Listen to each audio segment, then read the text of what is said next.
And hello there. Welcome back to the booth here in Barcelona, Spain. We're here for the World Magic Cup. That's Ian Duke. I am Marshall Sutcliffe, and we are headed down the stretch of the tournament here. It's time for the semifinals. We've got our first one lined up and ready in the feature match area. Thailand versus France.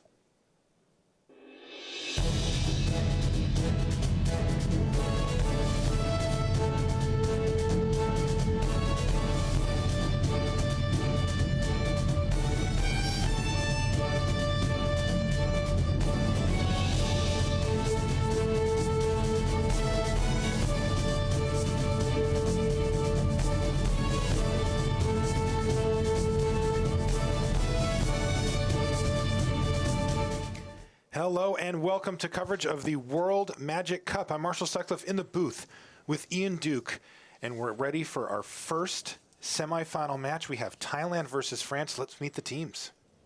Sudipong Popitakun, Ekala Salakup, Sham Pasit Pacha, Vidapat Silat Balakun, Team Thailand, Sawadika, Pierre Dagen, Tejdichi Shem, Arnaud Soumet, Fatih Benaribi, Team France! All right, you get the feel for the energy of the teams there as we head down to the feature match area for our first semifinal here in the top 8, where we have Thailand. They will be on table B here. We're going to start off with Virapat Siralert Vorakul. He's playing Atarka Red versus Pierre Dagen from France. You'll recognize Pierre. He is a Pro Tour finalist, and he's on Mardu Dragons. What do you make of the matchup here? Yeah, it can really depend a lot depending on exactly how the Mardu deck is constructed. It looks like Pierre Dagen has definitely taken Atarka Red into consideration the way he's constructed his deck. He's got Seeker of the Way, Soulfire Grandmaster, Duress is a good card against Atarka Red, Mardu Charms can make a couple tokens to trade. Ooh. So yeah, lots of tools here for Pierre Dagen. Now, I'll tell you, Ian, that there's two things that you need to know here. The first one is that Pierre has mulliganed to 6, so we'll keep that in mind. The other one is I had a chat with Tim Willoughby, who was kind of poking around, getting us some intel, and he told us that Pierre said he built this deck to beat Atarka Red. Ah, so that definitely makes sense. Thrilled to have picked up the Atarka Red out of the other team in the matchup here. And he's going to kick things off with Duress. Zergo Bellstriker, the only play so far for Virapat.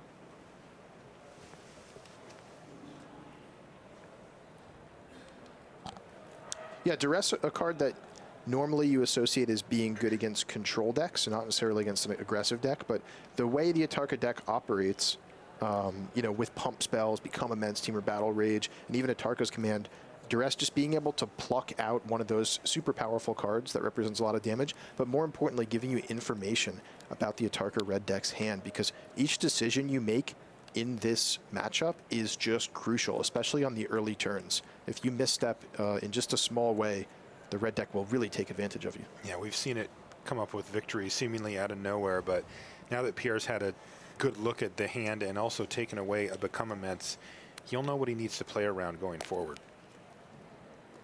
France is the #1 seed coming into the top 8. Thailand, number 5.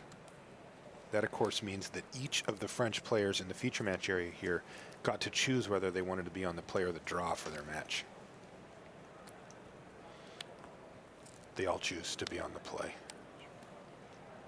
All right, in comes the team here for Virapat. Gets in for a nice little hit with the addition of the 2 Monastery Swift Spears, 4 damage. Yeah, big deal for sure.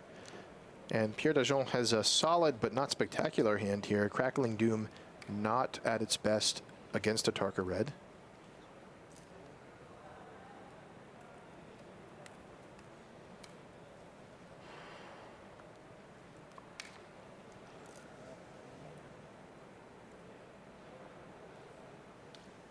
Taking a look at Pierre Dagen's hand. Murderous Cut is nice to have, but not really turned on yet at this point in the game. And unfortunately, not a real proactive play until turn 4 with that Thunderbreak Regent. So we might see him just fire off the Crackling Doom and take out a Zergo. I guess he will probably just go ahead and wait until Virapat's next turn and see if he can bait out a pump spell or something along those lines. Even just a couple of prowess triggers. I think he might rather take out a Monastery Swift Spear than Zergo if he can anyway.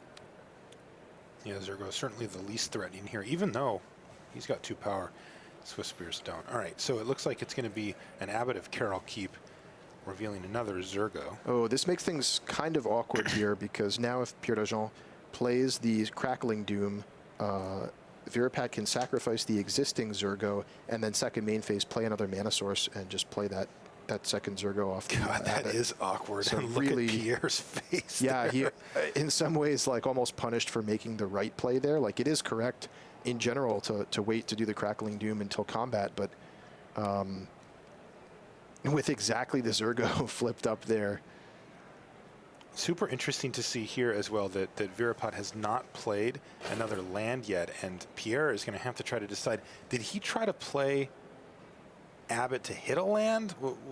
You know, because if he doesn't have a land, then his play stands strong, but if he does, and that's pretty almost bad. assuredly what the French team is discussing here, as you can see them conversing back and forth. So the truth is he doesn't know, right? It's not clear either way from Virapat's play whether he has a land or not. I mean, if forced to guess, I would say it's less likely, but it is less likely. I mean, if Virapat has a pump spell or like a wild slash or something like that, one would think he might play a mountain pre-combat just in case there's something like a Mardu Charm that could come down and represent some first strike blockers. So I'd say from Pierre d'Argent's seat, it's fairly likely that Virapat does not have another mana source. But in fact, as we see, he does. Two. He has option of either a forest or mountain. Wow, what a crazy little interaction just in the early stages of this first semifinal match here. And you can see already that Pierre is just tortured here about whether to fire this off. I mean, how bad is it for him if he goes, sure, Mardu Charm, and then Virapat goes mountain replacement? It's quite bad. I mean, with the alternative being doing nothing in that light, it's not that bad, but compared to Crackling Doom under any other situation, it is very bad because it's essentially giving Virapat a free card and another productive play to make this turn, whereas he would have none otherwise.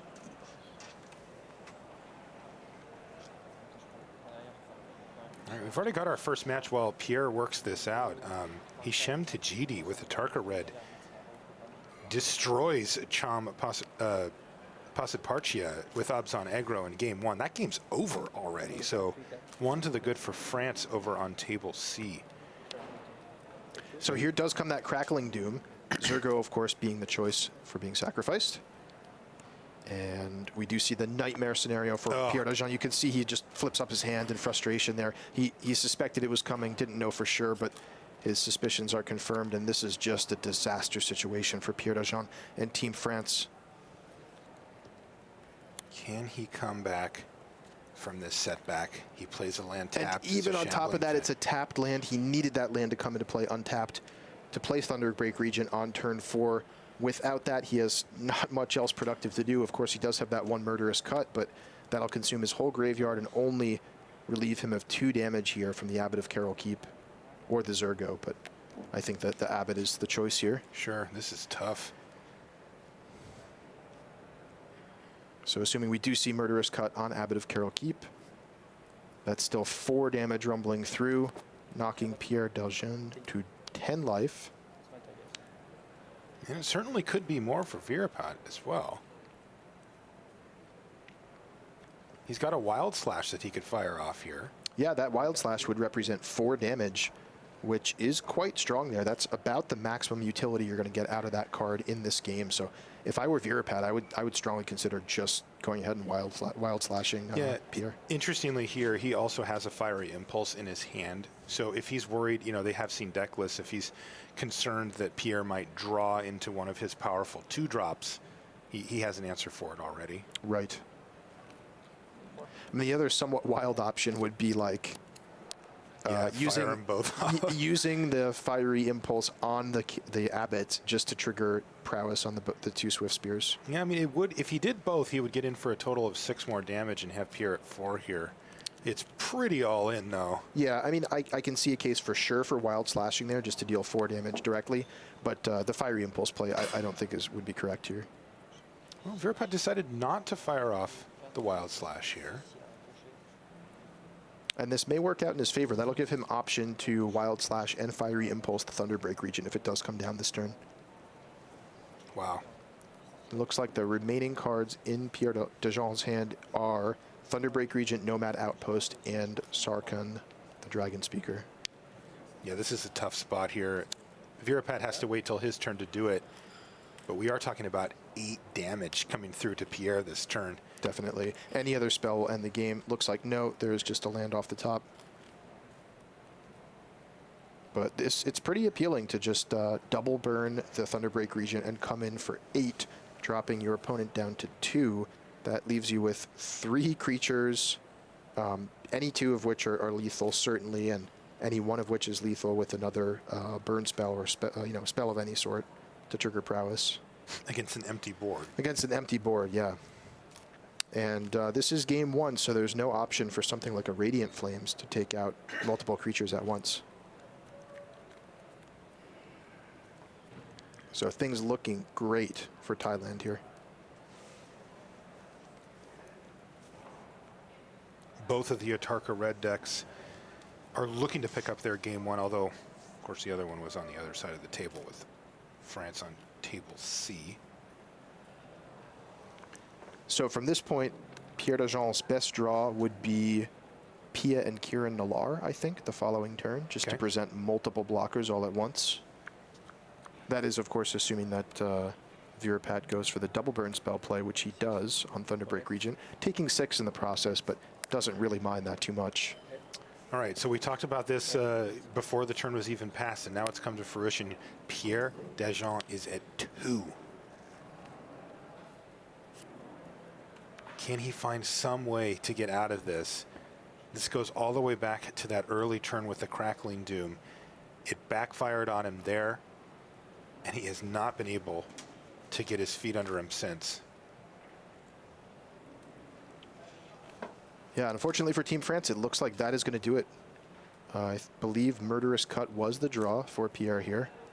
And unfortunately, he can only play one of those 2 spells this turn, and that's going to leave him dead on board. Yeah, I suppose Pierre just goes ahead and plays Sarkhan. Perhaps thinking, is there any way I can represent something such that my opponent won't attack with all 3 creatures on this turn? And no, I think the answer is that is an impossibility. Perhaps just getting his bearings here and just double checking himself on it, all the possibilities. But for us from our seat and for the viewers at home, I believe this is the final turn of the game with Thailand poised to go up. Yeah, Pierre just passes the turn back, trying to represent something, but there's nothing holding back Virapat as he is going to rumble with the team here, and he's going to earn game 1 victory.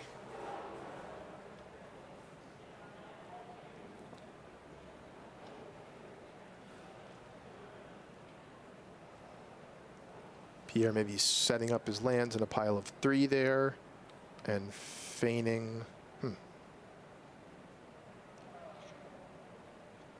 What is going on here? Yeah, what is going on? I'm actually slightly confused as to whose turn we're in and what phase we're in here. Well, it was Virapat's turn. He didn't pass the turn back, did he? I saw a hand motion that sort of looked like passing the turn, but I can't imagine. Oh, we are getting confirmation from our spotters that Virapat did just pass the turn back. In an amazing. What? Is this actually going to work for Pierre? Wow. He now actually has a tiny chance to win this game. That is true. He's still way behind, but Sarkhan can come down, kill one of the Swift Spears, and make Virapat find something. I do wonder exactly what Virapat was playing around there. I mean, Mardu Charm is the one thing I can think of. Maybe a Mardu Charm in combination with something else. I see. There's a Shambling Vent. Oh, Shambling Vent is what we missed there. Thank you. I missed the Shambling Vent in the land pile. That's my fault. I apologize. Yeah, it is a little bit tough to see from our vantage point. Yeah.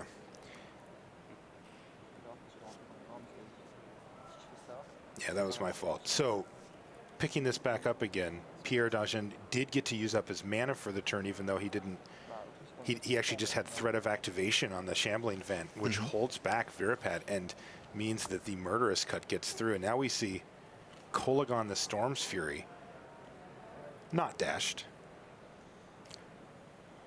Okay, so things looking a little bit better here for Team France than they were the previous turn, but still a dire situation at just 2 life. any non-creature spell for Virapet will represent a lethal attack.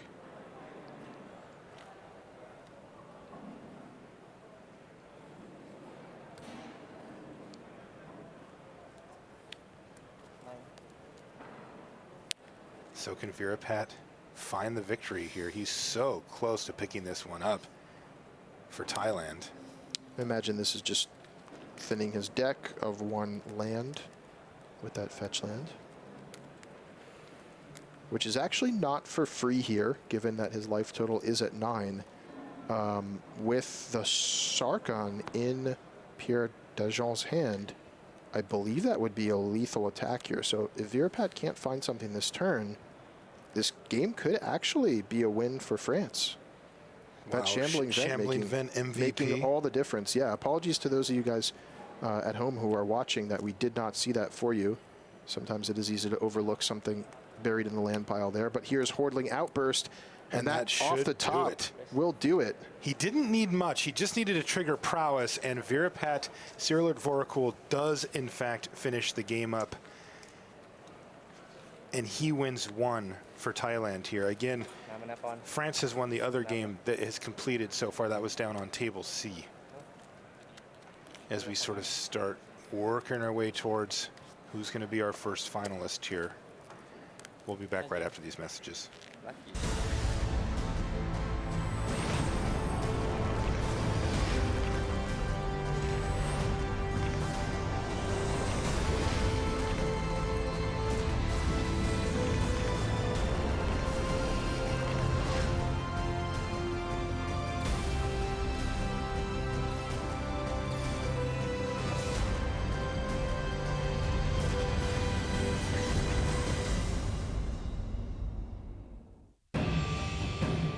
Magic Online Championship Series is underway. Start earning your way to the Magic Online Championship now. For more details, visit mtgo.com. And welcome back to the feature match area here in our first semifinal match of the World Magic Cup. The teams have split games so far. No matches have completed.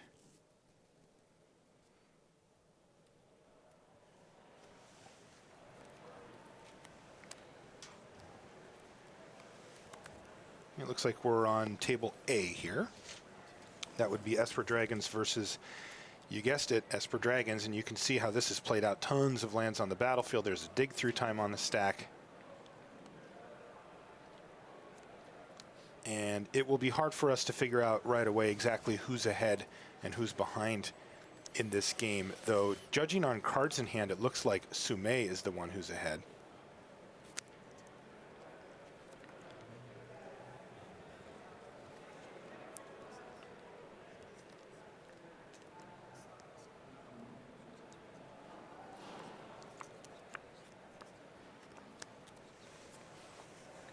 Looks like they had a little bit of a fight a few minutes ago, Ian, over a duress, which brought a Silumgar Scorn and then another Silumgar Scorn back to protect it, and the duress ended up resolving. And Sudapong had 3 more Silumgar Scorn in hand, so proper control mirror here. Dig through time off the top. And bang, he's just going to run it right out there. No non-land permanents for either player, so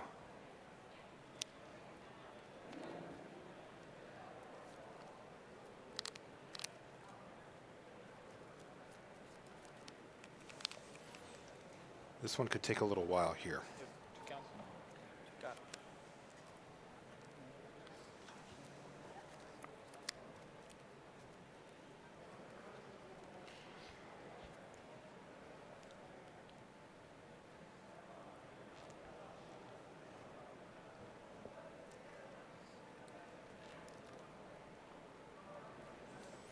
So dig through time on the stack here for Sudapong. Bunch of cards in hand for Sume as he decides how he wants to handle this scenario.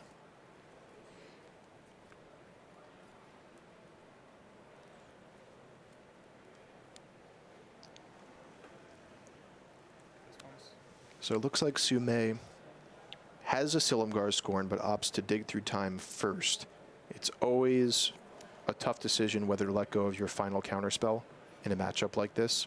I mean, I believe he probably wants the information of what he can see with dig through time before deciding if he wants to Silumgar scorn his opponent's dig through time. I mean, in general, I think he does want to use a counterspell on his opponent's dig through time. It's one of the most important cards in the matchup. You're scattered to the winds, by the way. Speaking of countering your opponent's dig through time. And nice sequencing here by Sommet. I think he'd much rather have his own dig through time countered and be able to counter Sutipong's dig through time than have them both resolve dig through times. Yeah, I think if you're that right. makes sense. No, it does. Status quo seems to favor Sommet at this point. Precisely. And there's Despise, I believe, takes out Dragonlord Silumgar. So exactly an empty hand for Sutipong Papadugal. Wow, but check this out. A Jace was sort of the cherry on that Sunday for Sume, and Papadugal immediately finds one off the top of his library. So now we have a Jace fight. But again, Sume's the first one to start activating it. And as well, Sume with, I believe, 2 copies of Dragonlord Silumgar in his own hand. So we may see him transform his own Jace and then just borrow that other Jace for safekeeping. Now, one key interaction is if one of the Origins Planeswalkers transforms, it actually returns to the battlefield under its owner's control. So even if Sume is to steal his opponent's copy of Jace, he won't want to transform it.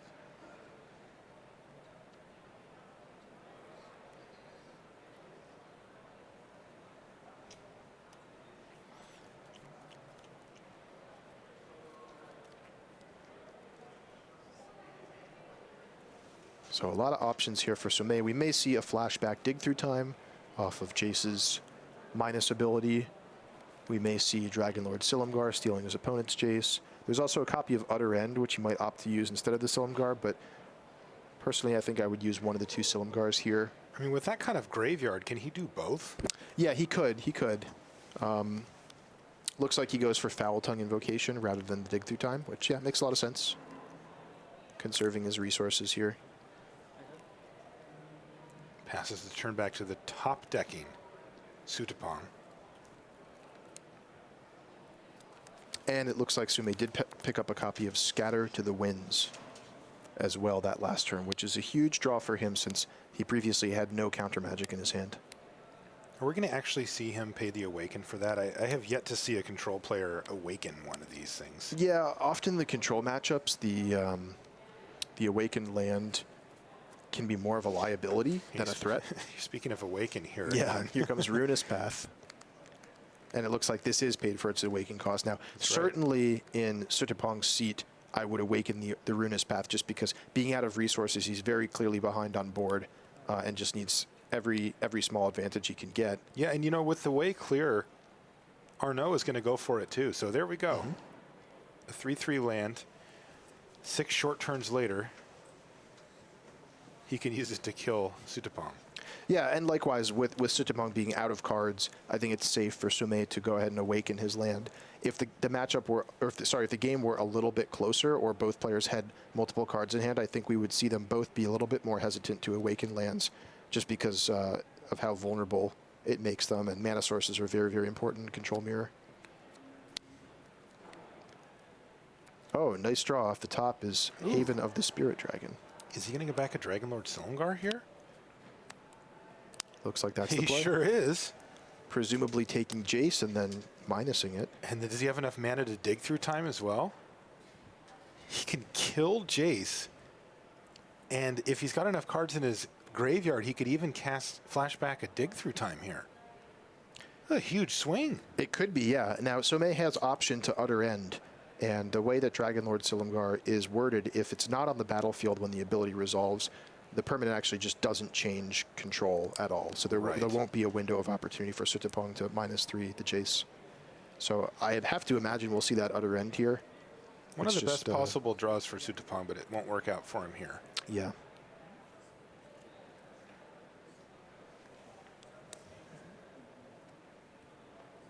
And once again, cards in hand for Sume is so many more than Sutipong, and he's going to be able to just keep chipping away here with this land. Down to 12. A draw of Foul Tongue Invocation for Arnaud Sume. which sort of closes out the one strong card. Well, oh, okay. Jeez, There dig are through a couple of strong cards. I was going to say Dragonlord Ojutai would otherwise have been a good pickup, but dig through time is even better than that. These have been some nice draws for Sudapong, though Arnaud Sommet has done a really good job of keeping him at bay. Is this the one that's going to finally get him back? It's on the stack. Yeah, if anything can help him here, it's dig through time. And it resolves. Here we go.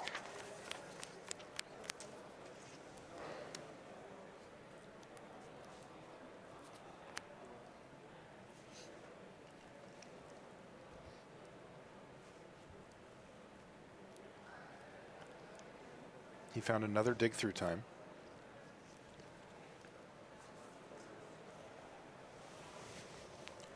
Yeah, I think what Sudapong needs to come back into this game right now is just raw cards.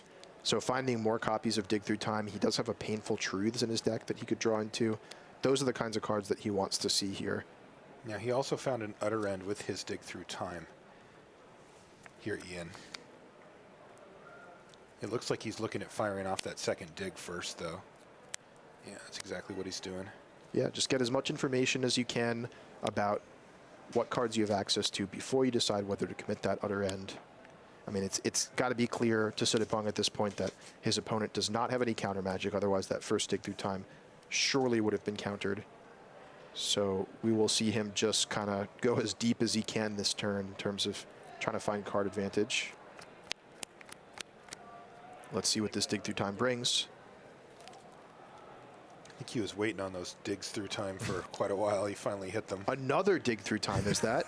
Wow. And looked like there was a black card there. Didn't quite see what it was, but He took it right away. yeah, if for example it was, okay, looks like Foul Tongue Invocation, I think. As I mentioned before, Painful Truths being the other card that would be awesome to see here. And there's that utter end on Jace. So equalizing things a little bit. I would still say Sudapong is squarely behind at this point, but that turn did a number for him as far as getting him back into this game. He spent 20 mana worth of spells. Kinda. Ooh, nice duress there. Capturing that dig through time well. Jeez. The option to cast it is down. Yeah, great duress there for Sommet.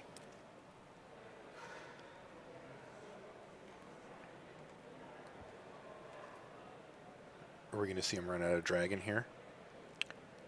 It's definitely possible with Sudapong on 9 life, and I think the key thing that makes him consider that play is that he did pick up a copy of Silumgar's Scorn that turn, so he could actually use that to protect it and just try to close the game out in 2 turns. That's kind of a greedy play, though, honestly, when he's so far ahead in the game.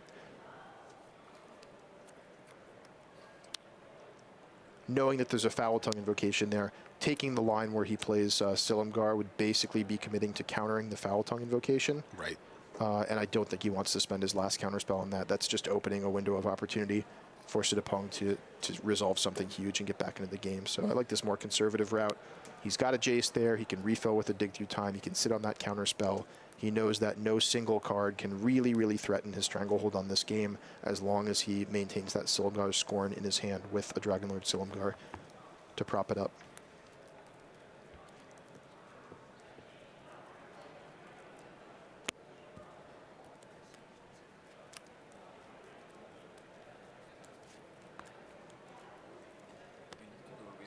So masterful play from Arnaud Sommet with this Esper Dragons deck from both players for sure, but this has been a long and complicated game, and I like the way that Sommet has been playing this and just navigating toward locking out all possibility of the game slipping out of control. We did see earlier in the top 8 Sommet face off against Yuya Watanabe in a Esper Dragons mirror match, so he's certainly, if he didn't have if he wasn't all the way leveled up there, he certainly got a lot of experience points for that matchup, right? No kidding. And here is Dragonlord Ojutai off the top for Sudapong. He has really been finding the haymakers. He finally found a land last turn, but otherwise it's been dig through time. And immediately Foul Tongue Invocation is going to take care of that problem. And we're going to see Jace get activated here.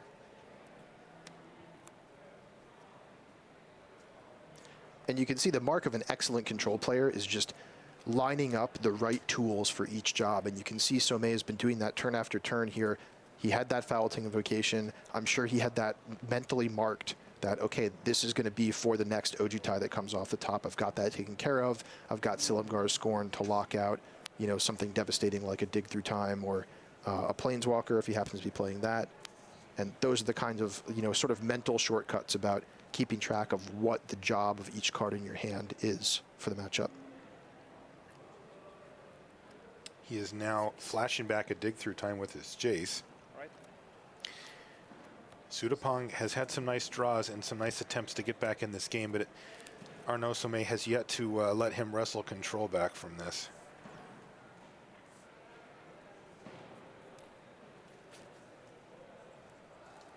All right, we've got another update here from Table C. All right, we mentioned that really quick game, Hichem Tajidi with a Tarka Red. He beat Chom Passaparchaya in that first game, but Chom equalized. So they're actually going to go to a game 3 back on C. So no matches have finished yet down in the feature match area. And we see Arnaud Sommet finally finish off Sudapong. So that means game 1 goes to France on Table A as well. Very nice game there. Yeah, so as things currently sit, 2 games apiece for each team, though one of the matches has 2 of those games, so they're going to game 3 there. And we'll get our camera crew moved around here as you take a look at our feature match area. It's a nice place to play Magic, I will say that. Well lit. And we join the matchup that Pierre Dajon said he wanted. He had a tough game 1, didn't quite come together for him. He almost stabilized, but then ended up not stabilizing. And in the end, Virapot won the first game with his Tarka Red deck, and he is attacking with everybody here. Yeah, we'll in game 2. Get the life totals updated for you as soon as we can. This is a board state that could mean a lot of different things depending on the life totals. Looks like we're just getting them filled in there. Yeah, it's 15-18, according to this. So Soulfire Grandmaster on the battlefield for Pierre Dajon, threatening to block a Goblin token. I have to imagine this means something like an Atarka's Command or other form of pump spell, trying to take out that Grandmaster. All right, blocks have been made. And there's a pump spell that you thought you might see here. It's Titan Strength. So this game looking much, much better for Pierre Dajon than the previous one did. Stabilizing at a high life total. We're hitting, you know, turn 4 or 5 of this game. Some options in hand. Draconic Roar here for Pierre Dajon. That would deny both the trade and the scry.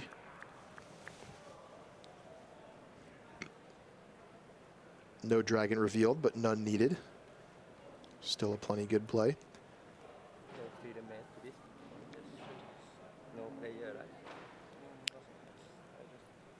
Virapat with a hand there of Abbot of Carol Keep, Atarka's Command, and Dragon Fodder, none of which really make sense to respond to this with. I suppose Atarka's Command is what he's considering here. That would get through an additional 5 damage and trade with both of those soldier tokens, or warrior tokens, excuse me. But the Soulfire Grandmaster would live. Right. So the one saving grace here for Virapat is the Titan Strength being met with Draconic Roar means Soulfire Grandmaster won't actually get to lifelink those 2 damage in combat. But that's a small consolation given the board state, the game state here. Things looking pretty grim for Virapat. And again, just contemplating whether he wants to fire off that Atarka's Command for basically 5 damage plus an extra soldier token.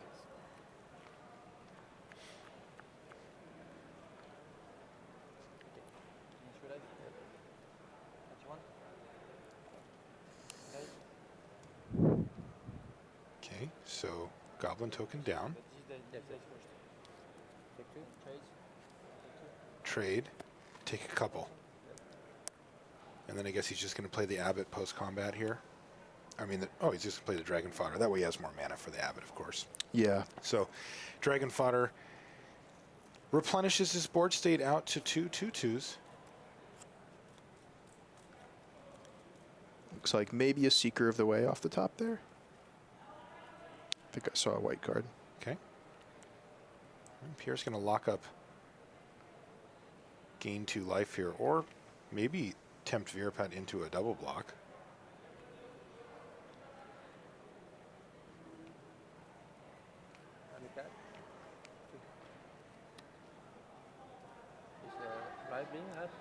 Surge of Righteousness was the draw. That's the white card that I saw earlier. Okay. And now do remember, Marshall, the Soulfire Grandmaster says all your instants and sorceries have lifelink as well. So that Draconic Roar last turn did gain Pierre 3 life, and the Fiery Impulse in his hand here as well represents another 3 life gain. So definitely the double block here is a risk on Virpat's part, but I guess he figures that he's so far behind in this game, he really only can come back in if he's able to trade for this Grandmaster Yeah, we're going here. to see Grandmaster buy back Fiery Impulse here as well. This is a back-breaking play. Kill your Goblin token, gain 3 life, lifelink, gain 2 more life, kill your other Goblin token, Soulfire Grandmaster survives. And by the way, that Fiery Impulse is back in my hand to do the same thing again next turn. Yeah, he is just chewing apart Virapat's board state here, card by card, and all the while gaining a bunch of life in the process as well. And you mentioned earlier, Marshall, that Pierre says he built his deck to beat Atarka Red, and this is exactly how the game goes when it's going according to plan for him. Yeah, game 1 did not go according to plan at all. You could tell he was frustrated about the way that things played out. This time a little better.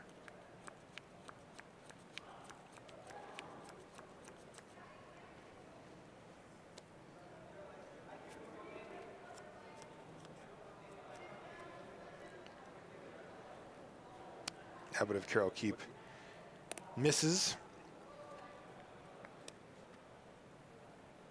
And Pierre's got a Hangerback Walker here on 2 counters before passing the turn back with that red mana still available for Fire Impulse should he need it. Yeah, things looking not great for Thailand on table B. Virpat has some work to do if he's going to pick up a win here. Pierre's at 23.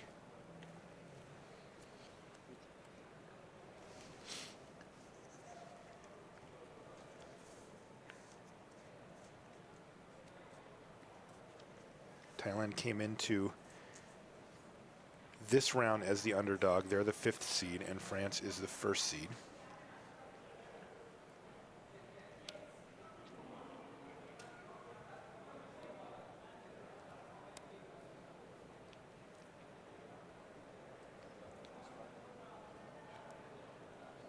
So somewhat of a desperation attack here from Virpat. He does have a Tarka's Command, which we know about, which can boost the team, maybe prevent some life gain, something along those lines. But both players know Pierre Dejean has Fiery Impulse still in his hand, right? Absolutely.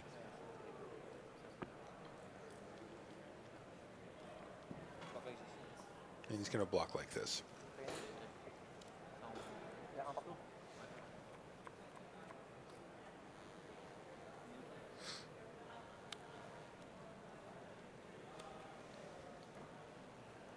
+1/+1 and L3. +1/+1 and 3 to me. You see the players are working their way through these complicated combat steps. Si on mourir, je vais avoir 2 tokens. Je détape, je fais ça racheter.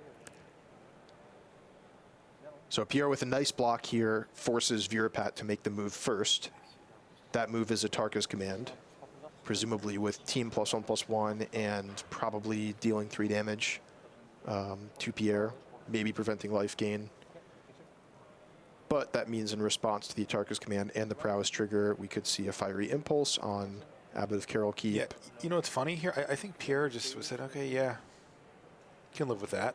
Yeah, he might just allow it to happen, let the Hangerback Walker split. Nope, goes for the Fiery No, Impulse. he is going to impulse here. Or maybe he's just talking about it openly with his team, actually, since it is revealed information that both players know about because of the buyback the previous turn. Just sort of turns it face up. And oh, I see. I see why they're discussing it. Looks like there's maybe a life total discrepancy, which could certainly happen due to the Soulfire Grandmaster, where maybe one player or the other forgot about the lifelink ability. Or perhaps the spell mastery bonus from Fiery Impulse.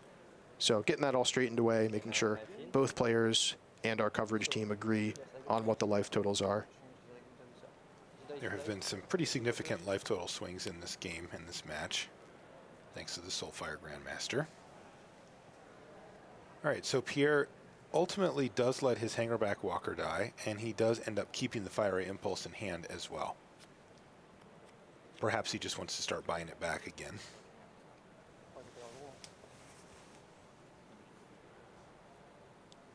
Pierre very much the control player in this matchup. He's going to attack once again with the Soulfire Grandmaster. Get in for 2, gain 2.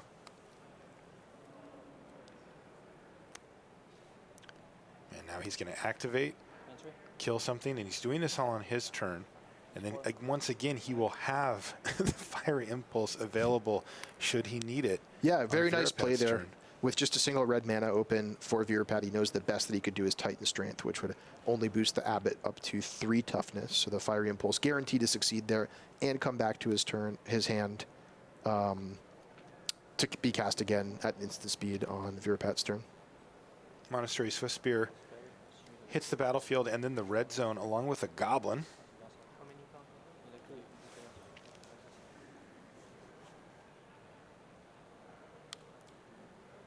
Looks like the Goblin's going to pick up Titan Strength here. Once again, kind of just daring Pierre to fire off and get that Fire Impulse out of his hand. Yeah, also just picking up a valuable scry. I mean, when you're this far behind in the game and you know you need certain cards to claw your way back in, just kind of a desperation scry to get things started. Yeah, he's in a tough position here as Pierre has been patiently destroying his board state one small creature at a time.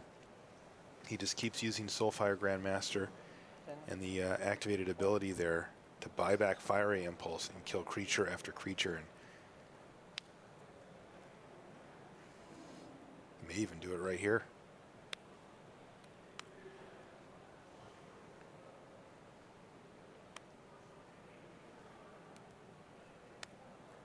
He does. Fiery Impulse takes down Monastery Swiftspear.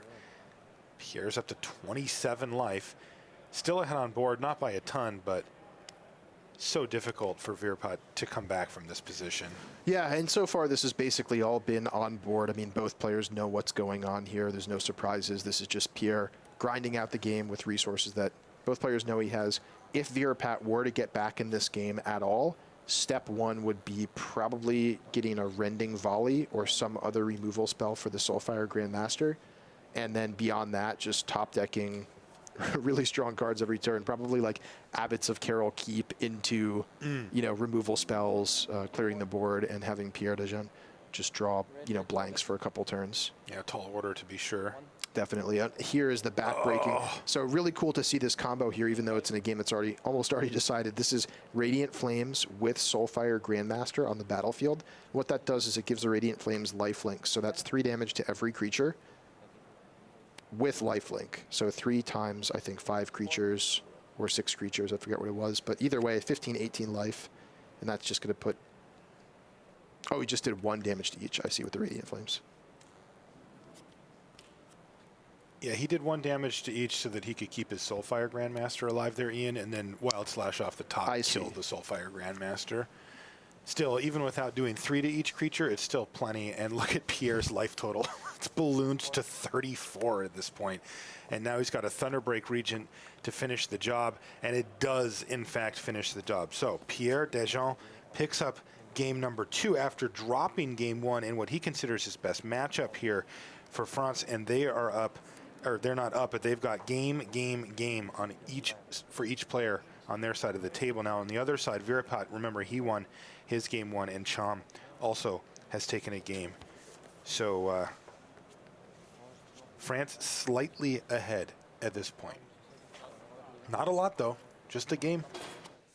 Okay, why don't we move back to our back table? That's table C.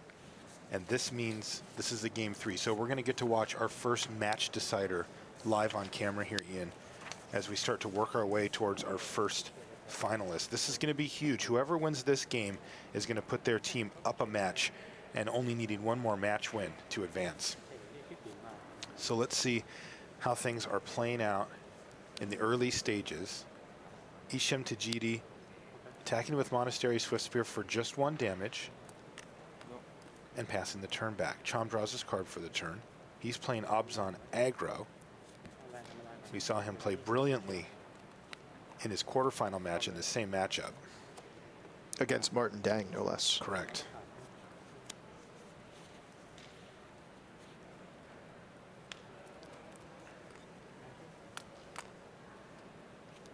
Let's say Meyer's going to get cracked.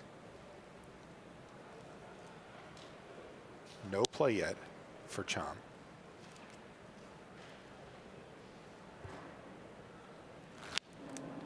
Hisham looking to have a great turn 3 here.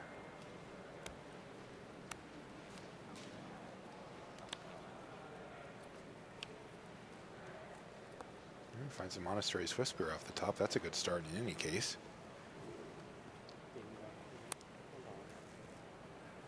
Crunch. Chom's going to crack his windswept teeth. Is it just going to be 2 damage this turn?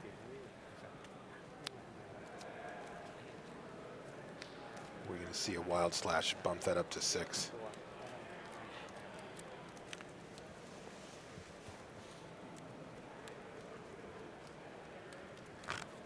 You can see that Tajidi has a Dragon Fodder in his hand, but he wants to play that after he gets his Monastery Swift Spears on the battlefield to get those prowess triggers. Okay, and this is going to be ultimate price to take down one of the 2 Swift Spears. And just 1 damage. So reasonable but not explosive start here for Tajidi. Pasad Parchia, on the other hand, this is a big turn for him. Does he have something to play on turn 3? Nothing yet. Really good news for Tajidi there. Yeah, huge, right? Because it wouldn't be uncommon at all for him to play an on-offensive there. Exactly. And given the state of Tajidi's hand, something like an on-offensive would be a huge brick wall for him. Instead, however, he likely gets to play a Hordling Outburst and get in for 2 with Monastery Swift Spear. Now, Murderous Cut is an option for Chom. Yeah, and I think we may, in fact, see him use it here just to spend his mana well. I think he has a Siege Rhino lined up for the next turn, so he probably just wants to make use of the 3 mana. And Monastery Swift Spear is one of the stronger individual creatures in the Atarka red deck. I think probably Abbot of Carol Keep being the only one that, as an individual threat, is more dangerous than that. Right, and so he does fire off that. That saves him 2 damage. And bang. Remember this guy? Oh, yeah. Siege Rhino. We haven't seen a ton of Siege Rhino here at the World Magic Cup in Team Unified Standard, but oh, he's still around. Yeah, there were actually teams with Obzon aggro decks that just didn't play Siege Rhino at all. Just get the shivers thinking about that. Does that offend your morality there somehow? It does indeed.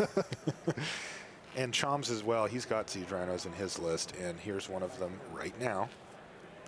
But I like the way Hisham is setting up here against the Obzon aggro deck. Going wide is something that Obzon doesn't really deal that well with. I mean, they're known for their 1-for-1 powerful threats and powerful removal spells, but not really known for being able to sweep the board of a lot of 1/1 Goblin tokens.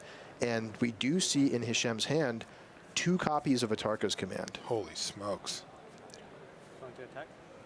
Okay. So even though it looks like the Obzon deck has sort of stabilized the board and gained a bunch of life, we could see an explosive turn coming up. Especially with the second green mana source. Double Atarka's Command. Oh, another Siege Rhino. Second Siege Rhino, though, for Chom. Now you can see why he attacked. He's setting up the win. Yeah. Next turn, he gets to attack for lethal and start forcing chump blocks immediately. And this is something we talked about a lot here, Marshall, where you really want to close the game out against the Atarka red deck, especially when your opponent has 4+ cards in hand like Hisham does right now. And a big board. This I think Cham is taking a really nice line here where he's just denying Hishem the time to set up a big Atarka's command attack, which is exactly what he wants to do.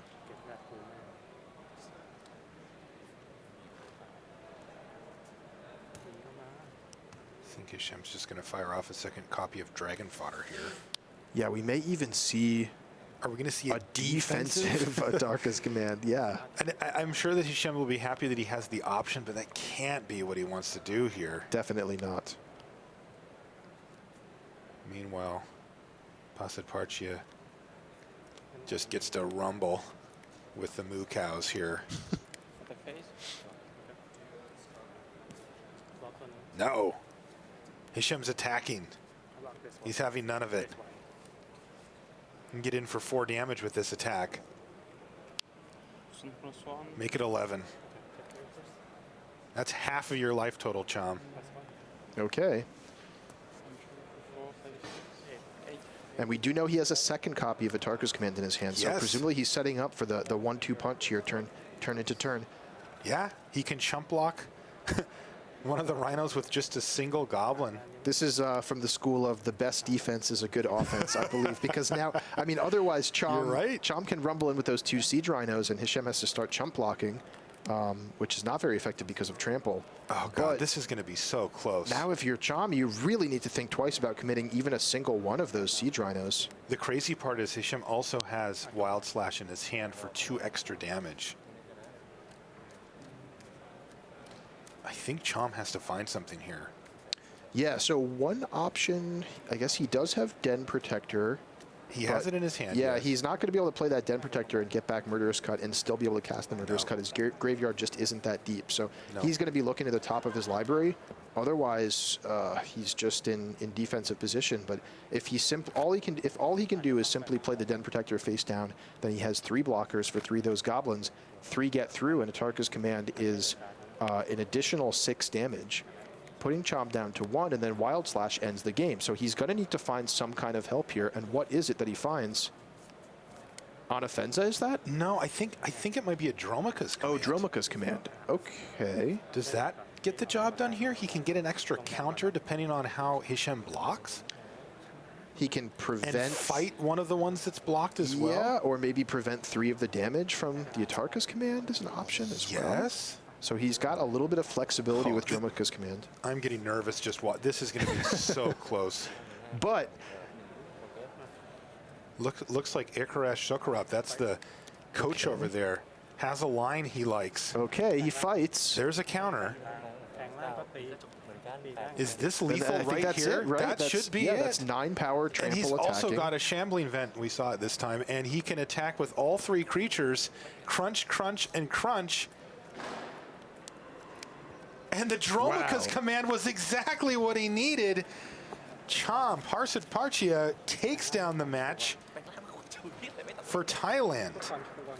Okay, so Thailand is now up a match over France and looking to advance to take that first final slot.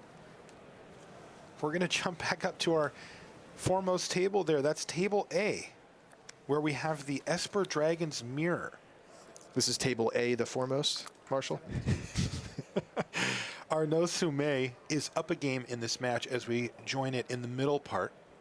And once again, it's not entirely clear who's ahead. I see one Monastery Mentor with a Monk, so that's good news for Soumet. But Jace Telepath Unbound might have something to say about that as well. Excellent series of games so far. Whew. This is keeping us on the edge of our seat here. Dromica's command, huh? That was Not a nice bad, one. Not bad.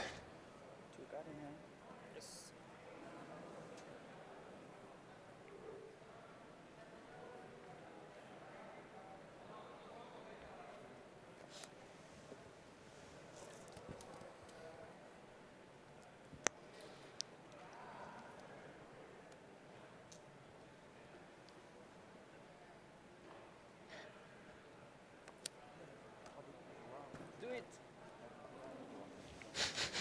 Do it. So jumping back into this game here, it's always difficult to get a handle on who's got the upper hand in these control matches when you just jump right into them. But it does look like we have Monastery Mentor for Arnaud Sommet off the sideboard. Nice piece of sideboard technology that's been getting used in these Esper mirror matches in Standard of late recently. Really, really powerful card if it survives. Basically, the idea being post-sideboard, your opponent is going to take out some of their removal spells and the Mentor can kind of dominate. But no removal spell. However, there is a Dragon Lord Silumgar. Ooh. Did you see that right off the top of the deck? That was utter Was that end. off the top that turn? Yes, it was. Sumei had a Dragon Lord Silumgar and a Foul Tongue Invocation and just found what he needed with Utter End to get rid of the Dragon Lord. Oh, Sudapong went for it. Sumei dared him to. He did. And Sumei's just going to slam his own Dragon Lord Silumgar. We don't know what Sumei knows about Sudapong's hand here. He may know that the way is clear, and so he's just going to do the deed here. Increase his board state by a dragon and a Monastery Mentor, and reduce Sudapong's by the same. This is going to be a dig through time. Yeah, there we go.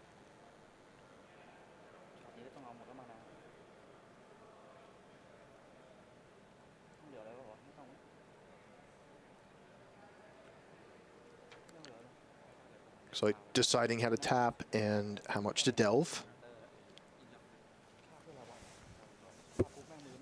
Yeah, of course they have to consider what cards they're trying to find with this dig through time. They decide, looks like just to delve away the whole library, or excuse me, the whole graveyard here.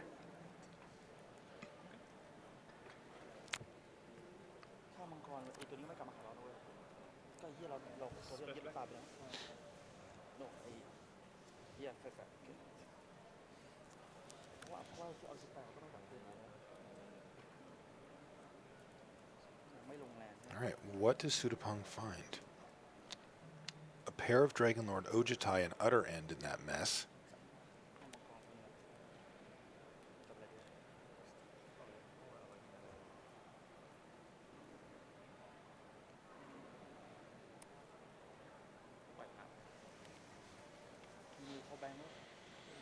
I think he took one of each.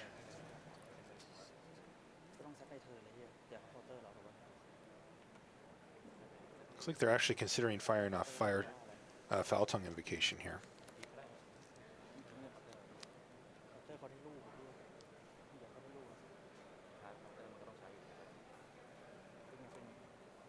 You can see he's got his whole team behind him.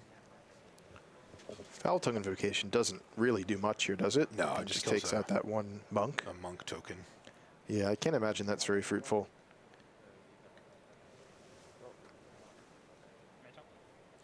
Go. Sumei draws a card for the turn. Sumei really wants to pick up this second game and even things up at one match apiece for these teams. If he loses this game, he still has another game to try to win his match. Man, closing this thing out now would be much better.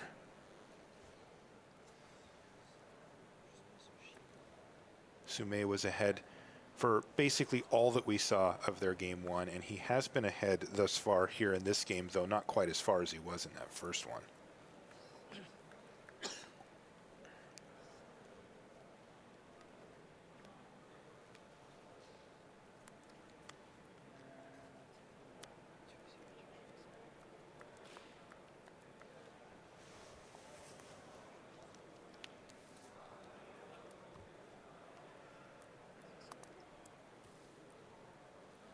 Sends 2 creatures at Jace just to kind of hedge against a possible removal spell.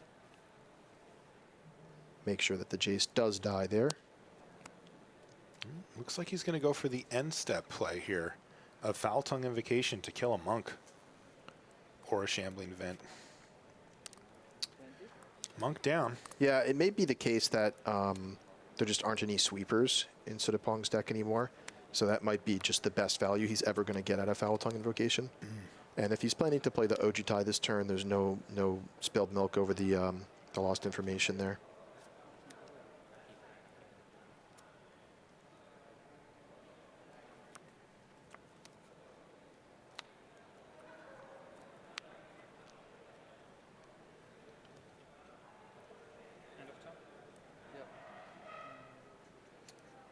by way of updates here, this is game 2. But in this particular match, France is up a game. So utter end being the card that Sudapong most wants to resolve. And yeah, it looks like he goes for it here. Opts to take out the Monastery Mentor rather than the Dragon Lord Silumgar, correctly realizing that that's the bigger threat here. And Dragon Lord Silumgar only representing 3 damage a turn, but Monastery Mentor threatening to get out of hand with every spell that Sumei plays. And no counterspell there from Sumei. So No, his hand's a little weird. It's a Dragon Lord Ojutai and Utter End and a pair of Foul Tongue Invocation. And this is actually pretty nice for Sudapong too, because he has Disdainful Stroke in his hand, and knowing that there's no counter magic from Somei on the other end, it probably also means the Disdainful Stroke is good. And if we see Somei go for Dragon Lord Ojutai here, it's going to be met with that Disdainful Stroke, and actually won't make it through. So we'll see what Somei goes for. He may also just activate Shambling Vent and attack, or he's got a couple options here.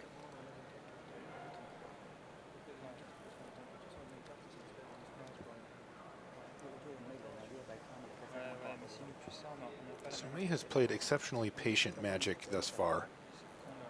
Somei also has seen the Dragon Lord Ojutai in Sudapong's hand from the Foul Tongue Invocation, so the 2 mana that's left up there in his mind could also represent Silumgar's Scorn. Wow, So look at this. He's going for it. yeah, okay. Boom. Disdainful Stroke. Sudapong's going to be thrilled with that interaction. Yeah, because it's also going to mean Sudapong can now pretty safely just play his own Ojutai here. And that would create some type of stalemate here. That's right. Also, I noted that Sudapong, off the top of his library, just found a Dispel, which will help him protect his Dragon Lord, though. As it matches up against Sumei's hand, it won't be enough. That's right. Sumei has 2 copies of Foul Tongue Invocation, and he's actually super happy here if he Yeah. plays a Foul Tongue and it gets dispelled, and then he can play a second Foul Tongue, because Foul Tongue right now for him is a pretty redundant card, but Dispel, super powerful, able to counter a counter or counter a Dig Through Time. So he'd be super happy to trade his 2 Foul Tongue Invocations for Dragon Lord Ojutai and Dispel. Great trade for him. And we'll see if that's what does happen here. Oh, Is this Dig Through Time this first? is Dig Through Time first, and that is going to work out pretty poorly for Arnaud Sumei, because this will be met with that Dispel. 2 well-timed counterspells here for Sudapong. And he keeps a dragon off the battlefield and a Dig Through Time from resolving. So, tough one for Sumei. The good news for him, make sure that you tap your mana, is that he does get to get rid of Dragon Lord Ojutai, but he was doing that anyway. And he keeps chipping away in the air with Dragon Lord Silumgar. Yeah, I think that would have worked out much better for Sumei if he'd gone for the Foul Tongue first. And it looks like Duress is going to take away the Utter End, leaving just a Foul Tongue Invocation in hand for Sumei. Now, we don't want to forget that he's the one with the creature attacking, though. So it really is on Sudapong. Oh, and Haven of the Spirit Dragon off the top there. That is huge. That's going to rebuy Ojutai, potentially. Yeah, maybe at the end of the turn. In the meantime, Shambling Vent is going to join Dragon Lord Silumgar and battle. Meanwhile, Sudapong's hand is just a lone Silumgar Scorn with no dragon to turn it on. So unless Sumei does something like, use the Haven of the Spirit Dragon and then tap out for the Ojutai somehow, that Silumgar Scorn isn't doing anything much until he finds another dragon. Yeah, Sudapong would just kill to find a Dig Through Time on top of his library here. No, before I have 17. Little life total discrepancy as the players get that sorted, but this is huge. These next couple of turns are Sudapong's opening to find some big game-swinging spell. Yeah, he basically is looking for Dig Through Time or Painful Truths here. Those are the big ones. 21, right? Yep. Look at that, he's down to 9. Couple of turns and he will be dead, and that would be the match in the other direction.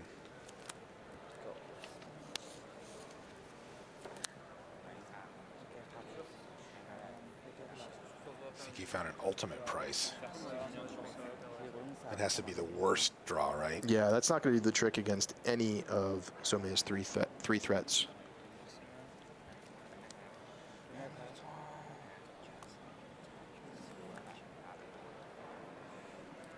So, in case you missed it, Arnaud Sommet did in fact use his Haven of the Spirit Dragon to get back Dragon Lord Ojutai on end step.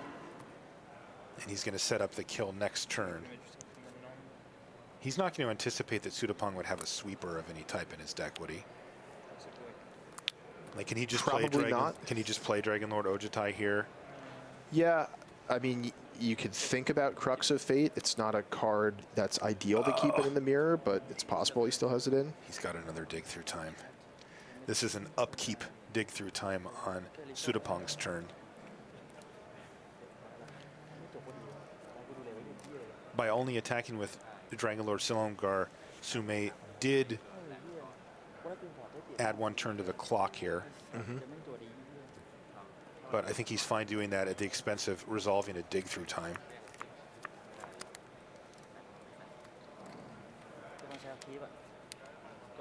It's always a difficult balance to find between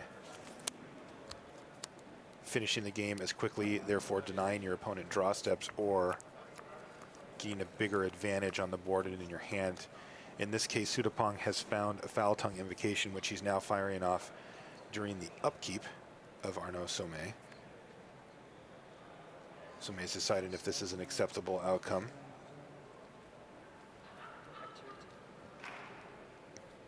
And it looks like he's just going to activate Shambling Vent and sacrifice that. And he just found Silumgar Scorn on top of his library. That should do it. Scatter to the winds, and the handshake from Sudapong means that Arnaud Sommet picks up his match for France. Brilliant And play by now- him in that yeah, Esper Dragon That Spirit. was lovely to watch, and now we are tied at 1 match apiece. All right, and as we come back to our middle table, we have Virapot is down a card. He has taken a mulligan to 6, Ian. So we'll keep that in mind as we move into Atarka Red versus Mardu Dragons from Pierre. This is going to be the one. Yeah, This is it. These players are tied at a game apiece, and their teammates have each split matches. And that means that this one single game of Magic is going to decide who our first finalist is in the World Magic Cup. You got to feel like it favors Pierre, right? Post-boarded game. He is on the draw.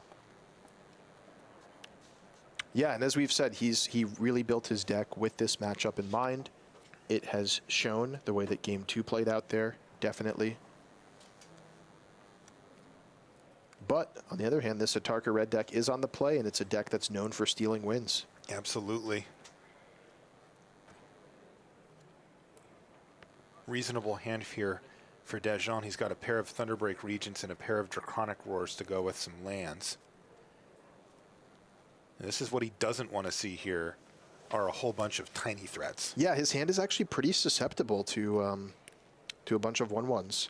He's got Draconic Roars to answer medium-sized threats like Monastery Swiftspear, Zergo, or Abbot of Carroll Keep, but is not going to deal well with go wide kind of a strategy. No, it looked fine when it was Draconic Roar able to take down a Swiftspear, but now that there's a couple of goblins on the table as well, this could get out of control, especially if Virapot can find more goblin makers.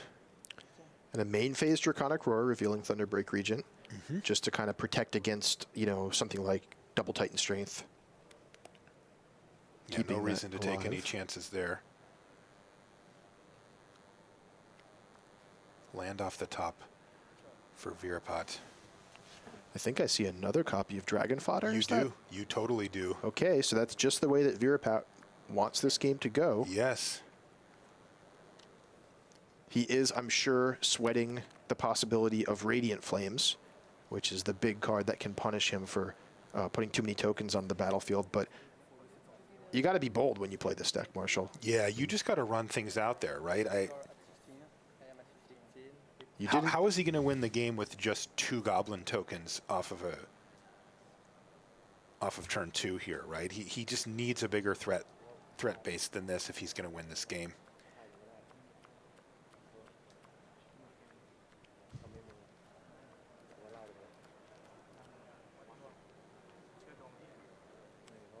Looks like Virapat's deciding how he wants to approach this turn. Yes, be bold, he says, and plays Dragon Fodder number 2. Show me a Radiant Flames. Now, one key thing here is Virapat does have Atarka's command in his hand, but he declined to search up a green source with his Bloodstained Mire on turn 2 in order to play that turn 2 Dragon Fodder. So we may see him having some trouble finding a green source. Let's see what the top of his library brings. Wow, that could be big. Get in for 4 damage. No play for Dejan on turn 3 here outside of playing a land. Yeah, I wonder if we just see a Draconic Roar on one of these tokens here. I mean, it's probably preventing 3 damage over the course of the game, which I think is worth it. And also, you know, Pierre's plan is to start playing Thunderbreak Regents. Yeah, you figure, like, if he finds Radiant Flames, great. If he doesn't find Radiant Flames, all he can really do is just play blockers. And if his plan is to play blockers and chip away at those Goblin tokens, then he's going to be really happy to have taken 1 out this turn. Yeah. Now, he doesn't fire it off in combat. The turn is getting passed back to him here, so he may do it now. Maybe he just wanted to see if there was something bigger, like an Abbot or something coming down the pipe. Yeah, it's possible. I like your logic, though, there, Ian. I like firing it off on one of the Goblins here, especially if his next turn is going to be a Thunderbreak Regent, and then maybe the next turn after that is also a Thunderbreak Regent. Right. That's what his hand dictates, at least. Because, yeah, you kill a Goblin here, you play Thunderbreak Regent, you can block 1 the next turn, then there's 2 remaining. You play a second Thunderbreak Regent the following turn, and now no more creatures can get through. That's assuming that Virapat doesn't add any more creatures to the battlefield. But in Pierre's seat right now, you have to be a little bit optimistic. Your hand's not great. You're getting kind of low on life total. You're behind on the board. So you have to think about what is a way that this game will play out in which I win. And I think the way the game plays out is kill one of those Goblin tokens, play a Thunderbreak Regent, play a Thunderbreak Regent, or else top deck Radiant Flames. However, the other thing you need to think about is you do have Soulfire Grandmaster in your deck. So holding on to a burn spell and drawing into Soulfire Grandmaster could give you a lot more value out of the burn spell. But with Virapat having 3 cards in hand, there's also a very good chance that he has a removal spell for Soulfire Grandmaster. So it may be a fool's errand to try to wait until you draw Soulfire Grandmaster to fire off your burn spell. Okay, well, ultimately, Pierre and Team France have decided not to use the Draconic Roar at that juncture. They just Evolving Wilds up another mountain, and they're going to play a Thunderbreak Regent here.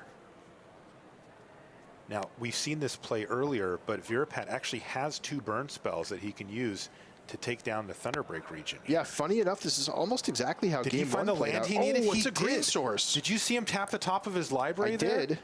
This is game, This right? is exactly lethal. Yeah, he kill can, that, 2, 4, 6, 8, 9, 10, 11, and that will do it. Wow. He has exactly the mana he needs, the 2 burn spells, and the green mana now to go for the Atarka's command. And this is it, the final game of the final match between Thailand and France. We do believe that Virapat has found lethal with that green source off the top of the library. And here it is, Atarka's command. That's +1/+1 of the team, 3 to you. That represents 9 damage. And here comes Wild Slash Right to at your finish it. face. Is Thailand through to the final? That's they it. are. Thailand advances to the final, defeating the #1 seed France here in the semis. Congratulations to Team Thailand.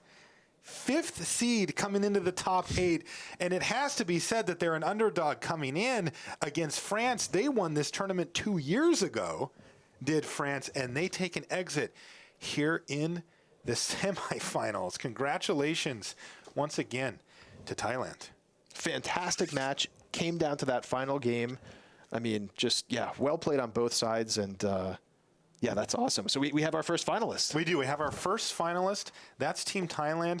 They are going to go calm themselves down. I'm sure France is going to do some of the same. You know, it's always tough to take a loss. We want to make sure we recognize a great accomplishment there by France, making it all the way back to the semifinals here. They are a force to be reckoned with in Magic for sure, but Thailand gets the first seat. Let's send it over to the news desk in Richagan. Thanks very much to Marshall and to Ian there. Well, Denmark got as far as the quarterfinals. France got as far as the semi-finals. But now we know there will be a new name on the World Magic Cup. Could be Thailand, could be Austria, could be Italy. Before we get into what we've seen so far today, let's start off, Randy, with that match that we've just seen. And the look on Pierre Dajon's face when the green sauce came up there for Virapat Sirila Vorakul. Wow. Yeah, no, I mean, they were playing for him to not find the green mana. I kind of agreed with what Ian and Marshall were saying, though. I thought he should have Draconic Roared one of those goblins on the previous turn before he placed the Thunderbreak Regent. If he goes down that line, that green source would not actually have been lethal on that turn. Wow. This is a super tight play, Such but small margin. Exactly. Yeah, and Brian David Marshall, put it in context, Thailand through to the final. This is such a tremendous achievement by Thailand. Again, not a country we were talking about on any short lists. Oh.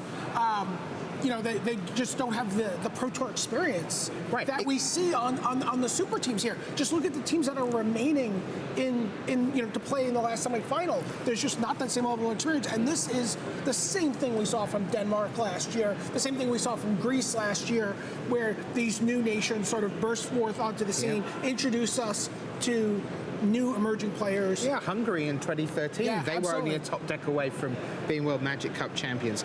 And Virapat Sirila Vorakul, he's someone who's played on the Pro Tour in the late 90s and a bit in the early and mid 2000s. And he was at Memphis Worlds in 2008, and I read a text piece on him on the website. And this is the kind of player that you at home don't know, but who regularly is amongst the best in their country. And every so often, they get to come to one of these huge events and do the best they can. And here we are, 7-8 years on, and one match away from lifting the trophy. If you watch these guys at any given moment when they're not playing, they're like this, like, wow, okay. Another 100 messages. Because there's 100 messages. John was saying he didn't get a good night's sleep last night because his phone was on the nightstand, and it would be like, oh, wow. Just buzzing all night long with words of encouragement from the players in Thailand, cheering them on, and what a great experience they must be having at all those stores in Thailand that are running viewing parties right now. Yeah, and by my reckoning, we're here at 3:30 in Barcelona, so it's getting into late Sunday night in Thailand. I'm imagining you're going to stay up for the final. But before we get there, we've had plenty of action already today. Let's take a look at our bracket for you, and we'll walk you through what's happened so far and what is still to come on the final day of the World Magic Cup. We began this morning with the defending champions, Denmark. They were up against Thailand, and it was, of course, Thailand that advanced in that one. So Thailand went through at the expense of the defending champions. Nothing Denmark could do. Thailand just played beautifully, especially at the end of that match. So Thailand advanced to be our first semi-finalist, and then they would play the winner of the 1v8 seed. Randy, this was a real clash of titans. France and Japan had, for sure, the biggest strength in depth in terms of the squad that was left coming into today. Yeah, this had to be the quarterfinal feature match. The Japanese team with, can we say 1.5 Hall of Famers? Is that how you want to size that up? It might be 1 3/4. Well, yeah. Yui Watanabe, Kenji Samura. It was a tough matchup, but in the end, it was France. Yep. So that meant that you had the possibility of a repeat World Magic Cup champion as France advanced. Then in the bottom half of the bracket, we had the third seed Austria, who have been very quietly going about their business through the weekend. Hadn't seen them a lot in the feature match era. They were just quietly beating most of the people put in front of them, enough to advance to day 2, enough to advance to pool play, enough to advance to the top 8. And then they faced Guatemala here. And it was Austria who advanced. But Brian David Marshall, no honor lost in defeat for a superb run from Guatemala. Yeah, no, we talked about it with Thailand. We talked about it a little bit with Scotland, but Guatemala, what a great finish. Their first taste of day 3 competition here at the World Magic Cup. amazing team. Again, the team captain, Chris Virila finished 17th at his first Pro Tour. Now has a top 8 at the World Magic Cup. Someone to watch for, and Guatemala, a country to watch for the coming year of the Pro Tour.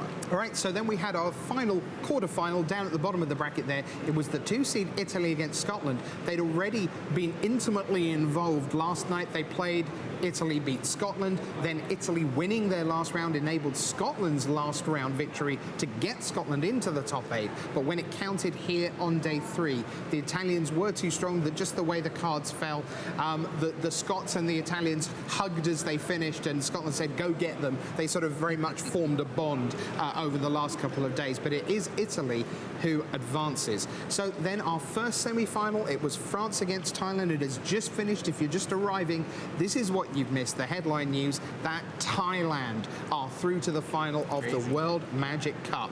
And you know what that means? Go on. We have only one team left that's undefeated in Team Unified Standard, and that's Austria.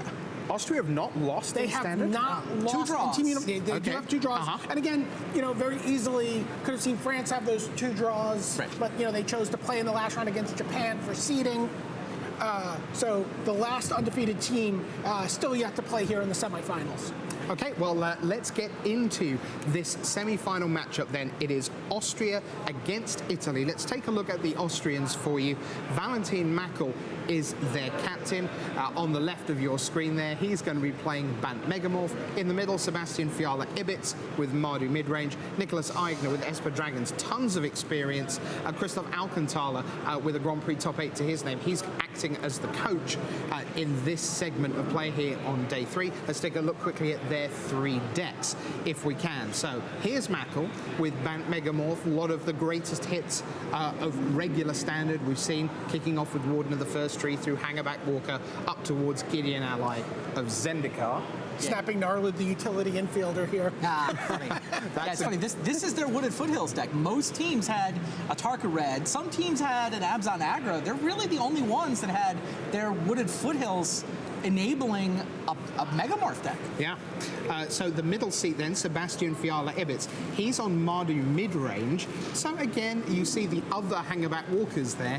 You've got 3P and Kieran Nala and so on. And we've seen Wild Slash do a ton of work today already in various decks. And then seat C, this is going to be Nicholas Eigner with the default 4-2-4 kicking off the configuration with the Dragon Lords and Jace Vryn's Prodigy.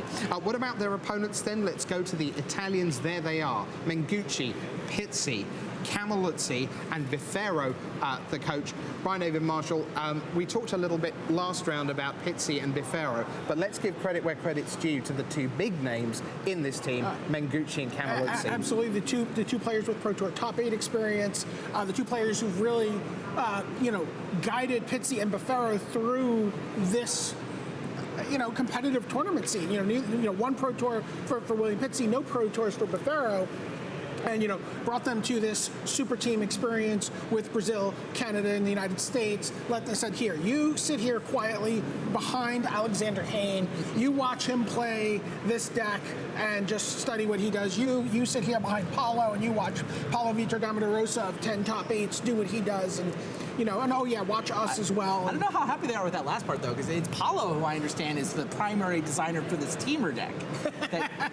I'm not sure they're happy with the Teamer deck at this point. They don't like the Teamer deck. They said the only good matchup for the Teamer deck is not real decks. Like the Jess guy that Scotland brought to the table? Right, and by real decks, they mean the decks that you were expecting to see in this tournament, and they don't like their matchup. Okay, well, let's take a look at what the 3 Italians are going to be playing. Let's start with Andrea Mengucci. He's in seat A. There's your Esper Dragons list again, 4-2-4 up the front. You've got a Language there, full suite of Silumgar's Scorn, and that's where the Flooded Strands end up, of course, and Polluted Deltas. Then we go to seat B. It's William Pizzi. He's playing this Teamer Megamorph deck that my good friends here have just so roundly disdained on behalf of the Italians because they're not super happy with it. This is not. Oh, I know it's not you saying. I know you are reporting faithfully. And then C, this is Marco Cavaluzzi with the very much standard and real standard Ataka red, if you will. So here's the big question: how do these three decks line up? That is what it looks like. So why don't we start, Randy, in the middle with the only good matchup for us, says William Pizzi, for our team of Megamorph, is a not real deck. Is Sebastian Fiala Ibitz playing a real deck or not in Mardu midrange? I don't know. I mean, Mardu midrange is not the sort of clean, sharply honed tool that crushes all standard decks. I mean, it's been floating around the meta, but it's not the most powerful deck. I mean, I think that's going to be a legit battle. I think that one's actually pretty close. Okay, give me an overall sense of how the matchup will go. Who do you favor? I actually really like Valentin Mackel in the matchup against Esper Dragons. I think that Megamorph deck is well positioned to beat Esper Dragons. I think I might like Austria. All right, BDM, Austria, Italy. I like Mardu midrange over Team of Megamorph. I like Marco Camerluzzi on the play. If it goes 3 games on the play, 2 out of 3 over Esper Dragons, I think the match comes down to Valentin Mackel versus Andrea Mengucci, and I'll default to you here if you think it's Mackel, but I like Mengucci a lot here. Well, that would be a terrific climax to our semifinals. We've had great magic. There's more to come, and it's coming your way right now.